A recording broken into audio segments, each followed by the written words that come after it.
As a rational, scientifically minded person, sometimes I have to ask myself the truly important questions. Finding out which prehistoric animals would make the best gladiators is absolutely one of those questions. We'll be combing through prehistory to find evolution's deadliest land animals and pitting them against one another, analyzing their strengths and adaptations in an arena setting. Our arena is a stereotypical sandpit amphitheatre, 200 feet wide, filled with speculating fans thirsty for blood. The animals are sorted into weight classes, and we've selected 3 of the best candidates for each weight class. It's up to you to decide who the champion for each class will be, so let us know in the comments who you favor. Now that the core conceit of this very scientific project is explained, let us be entertained!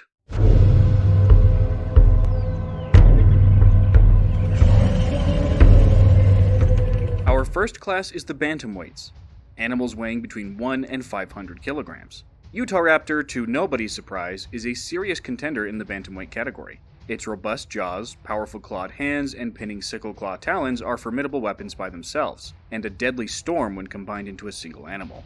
Dromaeosaurs were likely fairly intelligent for theropods, given their relatively close affinity to birds, although I'll say right now that intelligence in a death battle scenario is grossly overrated. When 2 animals are trained for battle and given the prime directive of taking the other down at any cost, it's physicality that wins the field. After all, humans might be a lot smarter than polar bears, but you don't see an unarmed human go toe-to-toe with one. Not a human that wants to live, anyway. Big cats, like the Eurasian cave lion, are not to be underestimated. They're efficient, agile grapplers with strong jaws, paws, and claws, giving them a triple threat rhyme of weaponry. Even big cats can be powerful jumpers, which would give them a serious advantage in the circular arena. In the words of Cassius Albulona, a circle is unlimited ground, if you can move quickly enough to take advantage of it, of course, which huge pantherines like cave lions likely could. Cave lions are believed to have hunted and killed young cave bears, showing just how powerful of a physical threat they'd be in this weight class. Inostrancevia latifrons is our first Permian contender, hailing from Russia over 250 million years ago. While not quite as beefy as Utahraptor or a cave lion at just under 400 kilos or 880 pounds, it's still a menace.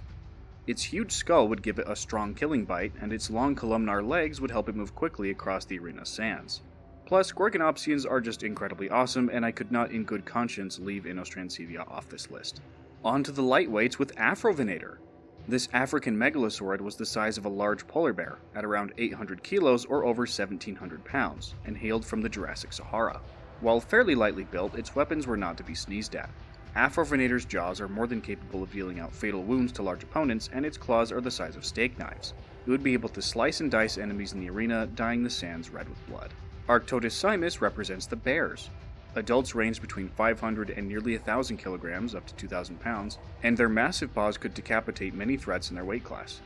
These giant, omnivorous relatives of spectacled bears take the already terrifying size, strength, and durability of modern bears and dial it up to the next level. They only went extinct about 13,000 years ago, too. Chenjosaurus is our final lightweight. A fast, leggy, slender-snouted alliramine from Cretaceous China, Chenjosaurus is like the letter opener of the Tyrannosaurs. Incredibly light on its feet despite weighing close to a metric ton, it would be able to move circles around most competitors while getting in nasty bites with its far-reaching jaws. Endurance is the name of the game in matchups like this one, and Chenjosaurus's efficient build would give it a serious edge in that category. Barinasuchus starts off the middleweights. Arguably the biggest terrestrial predator of the Cenozoic, Barinasuchus was a gigantic sebecid, a group of land-dwelling crocodile relatives. It was 3 times the mass of a male grizzly bear. Based on more complete sebecids, it likely would have been fairly fast as well. Its strong bite, thick armor, and fast movement would make it a monster in the arena. Didacurus, rather than maxing out offense, chooses to be the ultimate tank. Not only is every accessible inch of its body covered in thick bony armor, it also has a brutal tail club that would shatter bones and tear through flesh on impact. Most opponents' only hope is to outspeed the Glyptodon and try to damage its head before they get crushed in turn. It's a basic pick, but it's popular for a reason. It's a bad idea to bet against Didacurus if you have the option. Coelodonta, the woolly rhinoceros, has the physical mass and power of modern rhinos, but with an amped-up horn that makes a broadsword jealous. Coelodonta lived in Eurasia as recently as 14,000 years ago, and if modern relatives are anything to judge by, it would have been quite temperamental. Its aggression makes it an excellent middleweight candidate, backed up by several thousand pounds of raw muscle. Megatherium americanum, at up to 4 metric tons, is pretty much just a textbook heavyweight fighter. The giant ground sloth's ability to switch between bipedal and quadrupedal stance gives it flexibility, and one hit from its huge claws will put most opponents out of commission immediately. Add to that its thick skin, and you've got yourself a powerful animal champion. Few animals combine durability with offense like a giant ground sloth. Shunnosaurus, a Chinese sauropod, is one of those animals. It's lighter than Megatherium, at about 3 tons, but no less dangerous. It can crush enemies with its powerful limbs, and its head is too tall for most enemies to even reach, but its greatest weapon is its spiked club tail. Each spike is 2 inches long, and with the muscle power this animal could generate, I sure wouldn't want to be hit by one. That's what golf balls are for. Perhaps my favorite heavyweight, and I'll freely admit my bias here, is Mape macrothorax. Mape is the largest known megaraptoran, combining large body size, long jaws, and powerful hook claw arms. It would take on other heavyweight class gladiators with swift bites and brutal gashing swipes, aiming for the sides and back of necks in order to maximize vital damage. Cold wind of the shadow of death indeed. We salute you. If you enjoy hypothetical battles between prehistoric animals, you might enjoy my book Extinction Obsidian Dawn. The Kindle pre-order is up now on Amazon for the first installment in this trilogy, and physical copies will be available for pre-order soon on Ingram Spark. Amazon paperback and hardcover will be available on September 19th. Just saying. The Crusher weight class introduces us to Ankylosaurus. Crusher is the name of ankylosaurs in extinction, definitely didn't do that on purpose. The biggest specimens are nearly 5 tons, African bush elephant size, and covered with thick bony plates even the toughest enemies would have serious trouble getting through. As Kenneth Bronick pointed out, even its eyelids are armored. It's slow, certainly, and won't be winning any agility contests unless it's competing with a snail, but is such a tank that those aren't really disadvantages. Its club tail could smash the legs or skulls of anything in the Crusher class, making Ankylosaurus a very reasonable choice. Stegosaurus, while less heavily armored, is no less dangerous. Most big individuals crowd around the 5-ton mark, with some bigger, but the true threat isn't their size, it's the thagomizers, up to 1 meter or 3 feet long.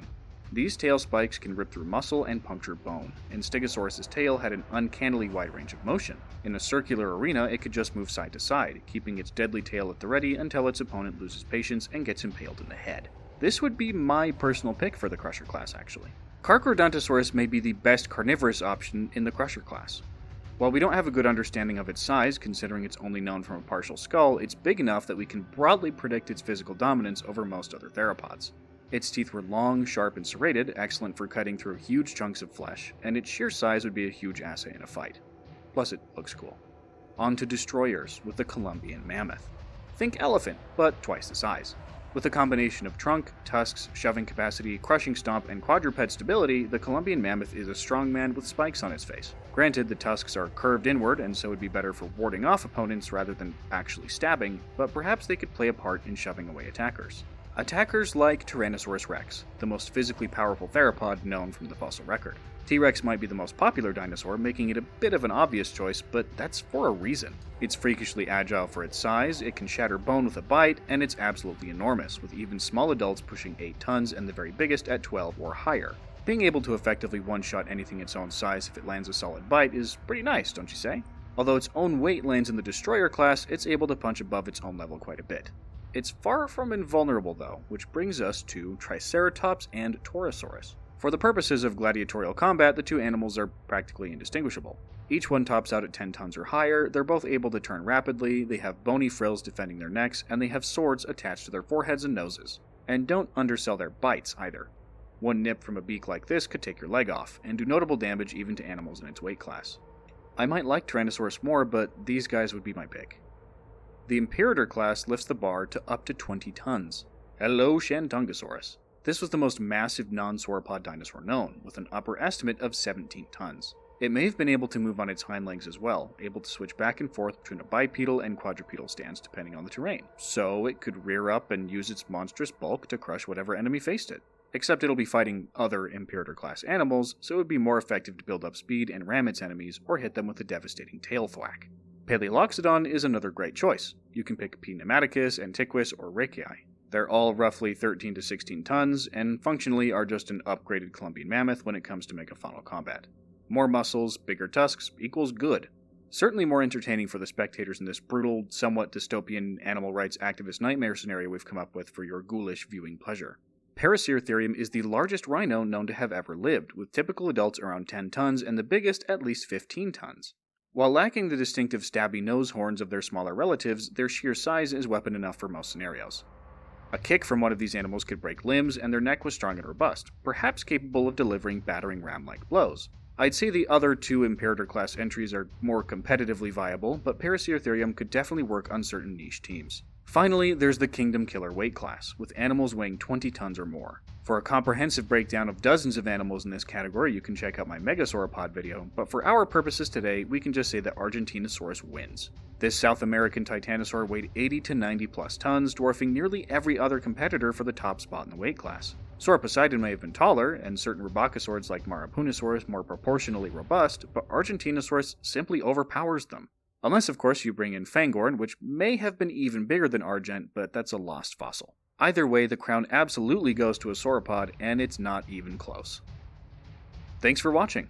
I enjoy these goofy thought experiments perhaps too much, but if you're with me on that, please subscribe and click the bell icon so you can be updated when I come up with more absurd scenarios. I mean, strictly scientific, very valuable for human quality of life ideas. Yes, that's it. That'll get me grant money, that I'm sure to use responsibly. Anyway, you can check out the pre-order link for Obsidian Dawn in the pinned comment. Feel free to join the channel to further support my work. You can get loyalty badges and shoutouts at the Raptor level, and early access to videos at the Megatheropod level. I'm the Vividen, and I'll see you next time.